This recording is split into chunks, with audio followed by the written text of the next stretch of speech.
Parents కూడా ఇంట్లో పిల్లలకి ఎగ్జామ్స్ అన్న టైంలో ఇక పిల్లల్ని బయటికి వెళ్ళనీయకపోవడం, ఒక గదిలో ఏదో బంధించేసినట్టు ఉంచడం, సో వాళ్ళకి టైంకి ప్రాపర్గా ఏదో ఫుడ్ అందియడము, నిద్ర వాళ్ళకు ప్రాపర్గా నిద్ర కూడా పోనీయరు. సో టైం టు టైం లేపి చదువుకో చదువుకో చదువుకో అంటుంటారు. సో విశ్రాంతి పోనీయరు, నిద్ర ప్రాపర్గా ఉండదు, దాంతోపాటు ప్రెషరైజ్డ్ చేస్తుంటారు చదువుకో, కంపారిజన్. మరి ఇట్లాంటి పేరెంట్స్కి ఏం చెప్తారు? అమ్మా దానివల్ల నిజంగా 100% స్టూడెంట్స్ ఇవ్వగలరా? 100 పక్కన పెట్టండి, ఉన్నది పోతుంది. ఇక్కడ చాలా వరకు ఏం జరుగుతుందంటే లైఫ్లో నేనేమి సాధించలేకపోయాను అది నా పిల్లల్లో చూసుకుందామనే మనస్తత్వం ఉన్న పేరెంట్స్కు కుదవలేదు. కానీ ఇవాళ రేపు ఇలాగ రకరకాల ఆర్టికల్స్ ద్వారా లేదా టీవీ ప్రోగ్రామ్స్ ద్వారా చాలా వరకు మంది పేరెంట్స్ కొంత ఎడ్యుకేట్ అవుతున్నారు. కానీ ఇద్దరూ కలిసి ఉద్యోగాలు చేసుకుంటే నడవని ఇవాళ రేపటి ఈ సొసైటీలో పేరెంటల్ ఐడియాలజీ కూడా ఎలా అవుతుందంటే, మేము డబ్బులు ఇస్తాం, మా దగ్గర డబ్బు సంపాదిస్తున్నాం కాబట్టి మేము డబ్బులు ఇస్తాం, మీకు మా పిల్లల్ని అప్పచెబుతాం, మీరు ఏం చేసుకుంటారో చేసుకోండి, మాకు కావాల్సిన రిజల్ట్స్ ఇవ్వండి. ఈ మనస్తత్వం ఎక్కువైంది. అయ్యేసరికి అకాడమిక్ ఇన్స్టిట్యూషన్స్ కూడా ఎలా తయారయ్యాయి, మాకు ఎంత ఫీజు వస్తుంది అన్నది వాళ్ళకు చాలా ముఖ్యం. ప్రెషర్ పెట్టడం. సో ఇక్కడ పేరెంట్స్ నుంచి చూడు, నెలకు 1,00,000 రూపాయలు, సంవత్సరానికి నీకు లక్షలు తగలబడుతున్నా, ఏం చేస్తున్నావు నువ్వు? సో ఇది డైరెక్ట్ ప్రెషర్గా కాకపోయినా indirectly it is becoming as a అది మేనేజ్మెంట్ మీద ఫోర్స్ ఇట్లా పెడితే ఇంట్లో ఉండేటువంటి పిల్లలకి చదువుకోమని చెప్పే విషయంలో వాళ్ళని విశ్రాంతి తీసుకొనియకుండా, కనీసం కొంచెం సేపు అయినా వాళ్ళని రిలాక్స్ అవ్వనీయకుండా చదువు అని చెప్పడం, టైం టు టైం వాళ్ళని పండబెట్టేయడం వాళ్ళ డ్యూటీగానే తీసుకుంటారు. ఎగ్జామ్స్ టైంలో మళ్ళీ లేపడం వాళ్ళ డ్యూటీగానే తీసుకుంటారు. సో వాళ్ళకి ఆలోచన శక్తి, వాళ్ళకి ఒక ఆత్మస్థైర్యాన్ని కోల్పోలేగి పేరెంట్స్ కూడా చేస్తున్నారు. తెలియట్లేదు వాళ్ళకి, కొంతమందికి అవగాహన రాహిత్యం తల్లి ఇదంతా. అందుకే we are trying to make them aware. నిజానికి ఇలాంటి ప్రోగ్రామ్స్ ఇవన్నీ కూడా ముఖ్యంగా పిల్లలకి మార్కులు, చదువులు ఇవన్నిటివి చిన్నప్పటి నుంచి వాళ్ళలో డెవలప్ చేయాల్సిన యాటిట్యూడ్ ఇది. ఇదేదో కూర్చుని ఇవాళ్ళగా చదువుకుని రేపు ఎగ్జామ్ రాసి ఎల్లుండి రిజల్ట్స్ వచ్చినాడు 90% రాగానే అయిపోదు. నిన్న ఎక్కడో ఒక దాంట్లో చాలా బాగా చదివాను, ఇంటర్మీడియట్ దాకా మీరు ఇలా చేయగలరు, after intermediate knowledge only the thing, లేకపోతే చాలా కష్టం.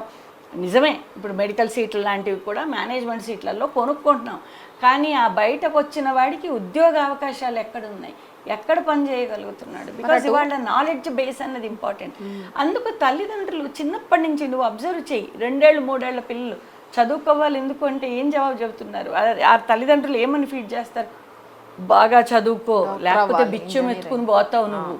అంటే నువ్వు ఫైనాన్షియల్లీ స్ట్రాంగ్గా ఉండాలంటే చదువుకోవాలి, చదువు దానికోసం మాత్రమే. ఇది ఈ రకమైన కనెక్షన్స్ డెవలప్ చేస్తున్నారు పిల్లల లోపల.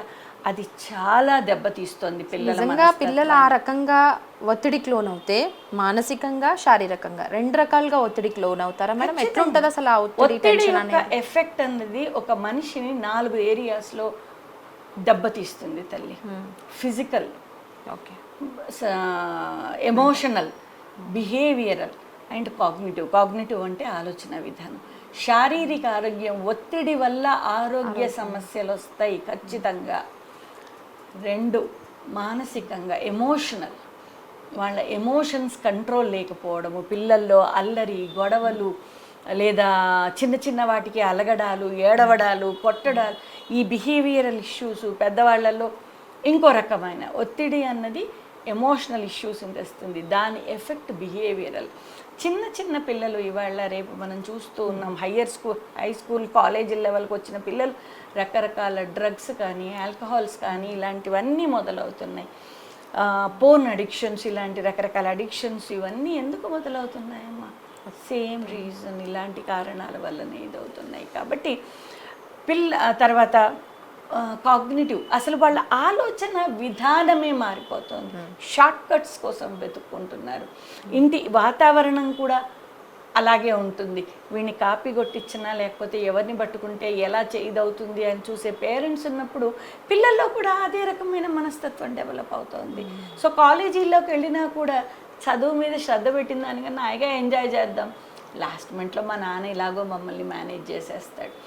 ఈ రకమైన మనస్తత్వాలు అన్నవి పిల్లల లోపల పెరగడానికి ఇంట్లోంచే మొదలు సీడ్స్ పడతాయి తల్లి. అందుకే ఎన్నో సైకలాజికల్ స్టడీస్లో ప్రూవ్ అయింది రిపీటెడ్గా, పిల్లల మొదటి 5 సంవత్సరాలు are the very very very important years for the formative years for the whole life personality. Madam, నేను రీసెంట్గా ఒకటి విన్నా, పిల్లల్ని పక్కనింటి పిల్లలతోటో లేదంటే మన రిలేటివ్స్లో ఎవరో ర్యాంకులు కొడుతానో వాళ్ళతోటి కంపారిజన్ చేయడం వల్ల వాళ్ళలో నెగిటివ్ థాట్స్ పెరిగే ఛాన్సెస్ ఎక్కువగా ఉంటాయని. నిజమేనా?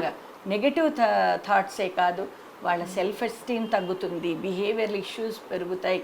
వాళ్ళు నేనేమి ఏమంటారు, మా అమ్మ నాన్న నన్ను ప్రేమించట్లేదు ఇదనే సెల్ఫ్ ఇమేజ్ ఇష్యూస్, తమని తాము తక్కువగా చూసుకోవడం, తమని తాము యూజ్లెస్ ఫెలోగా చూసుకోవడం. మొన్న ఒక మంచి ఫేమస్ పర్సనాలిటీ లెక్చర్లో ఒక మంచి మాట చెప్పాడు ఆయన, self respect plus self confidence, confidence plus అంటే గుడ్ సెల్ఫ్ ఇమేజ్ అనమాట, సెల్ఫ్ రెస్పెక్ట్. ఈ 2 combination results in self esteem. నీ గురించి నీకు మంచి ఏమంటారు, నా కొడుకు గొప్పోడనో లేకపోతే నువ్వు ప్రయోజకుని అవుతావనో ఇట్లాంటివి మాటలు చెప్పాలంటారా?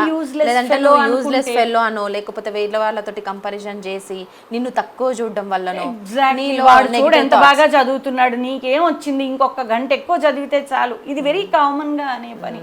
దానివల్ల నేను ఎందుకో అమ్మా నాన్నలన్న మాటలు చిన్నప్పటి నుంచే పిల్లల మనసు మీద ముద్ర వేసుకుని పోతాయి. కాబట్టి వాళ్ళకి ఓహో నేను ఒక యూజ్లెస్ ఫెలో, నేను ఎక్కువ కష్టపడ్డు, నేను చాలా బద్ధకిస్తును, ఇలా మనం లేబులింగ్స్ ఇచ్చేస్తూ ఉంటాం క్యాజువల్గా. You are a bad boy, you are very lazy, బా మా ఓడండి ఎంత బద్ధకిస్ట్రో, ఇలా ఏమంటారు ఇరుగింటి పొరుగింటి కబుర్లలో కూడా మనం మాట్లాడుతూ ఉంటాం, పిల్లల ముందు మాట్లాడుతూ ఉంటాం. సో ఎప్పుడూ గుర్తుపెట్టుకోండి, పిల్లలు వాళ్ళు అమ్మ నాన్నల నోట ఏది వింటారో వాళ్ళు తెలియకుండానే అలాగే ప్రవర్తిస్తారు. కాబట్టి మనం ఎప్పుడు పిల్లలకి జడ్జిమెంట్లు ఇవ్వడాలు, లేబులింగ్ ఇవ్వడాలన్నవి ఉండకూడదు. వాళ్ళ సెల్ఫ్ ఎస్టీమ్ పెరగాలి అంటే వాళ్ళ సెల్ఫ్ రెస్పెక్ట్ పెంచాలన్న, ఎందుకు వీడు చేయలేకపోతున్నాడో కనుక్కుని, నాన్న నువ్వు చేయగలవు, ఇగో ఇలా చెయ్యి, ఇలా ట్రై చేయి, వాళ్ళకు ఒక ఆల్టర్నేటివ్ సలహాలు ఇస్తూ, వాళ్ళకి విషయాలు చెప్తూ, దానికి వాళ్లకు మార్గాలు ఎలా తీసుకోవాలో సపోర్ట్ చేస్తూ, వాళ్ళ బదులు వీళ్ళు చేయడం కాదు. దీనికి రూట్స్ యూకేజీ ఎల్కేజీ ఫస్ట్లోనే పడతాయి. పిల్లలకు హోంవర్క్ ఇస్తే లేదా ఒక డ్రాయింగ్ ఏమని ఇచ్చారనుకో, ఆడేదో పిచ్చి పిచ్చిగా గీస్తాడు, నా కొడుకు బాగా గీయాలి, అమ్మ గీసి పెట్టి పంపిస్తుంది. వాడి సెల్ఫ్ ఎస్టీమ్ ఎక్కడ ఉంటుంది? వాడు నెక్స్ట్ కూడా అమ్మనే వేయమంటాడు, లేదా నా వేయడం సరిగ్గా రాదు 4 సార్లు అనుకుంటే అయిపోతుంది, మైండ్లో ఫిక్సేట్ అయిపోతుంది, నాకు రాదు. అది పెద్ద అయ్యాక కూడా ఇట్ విల్ కంటిన్యూ. అండ్ వాళ్ళ రిలేషన్షిప్స్ కానీ అన్నిట్లో కూడా ఇది రిఫ్లెక్ట్ అవుతుంది, అకాడమికల్గా ఖచ్చితంగా రిఫ్లెక్ట్ అవుతుంది. కాబట్టి కుటుంబ వ్యవస్థ ఇంటి నుంచే ఎప్పుడైనా పిల్లలకి ఒక మంచి జరగాలి అంటే ఇంటి నుంచి మొదలు కావాలి.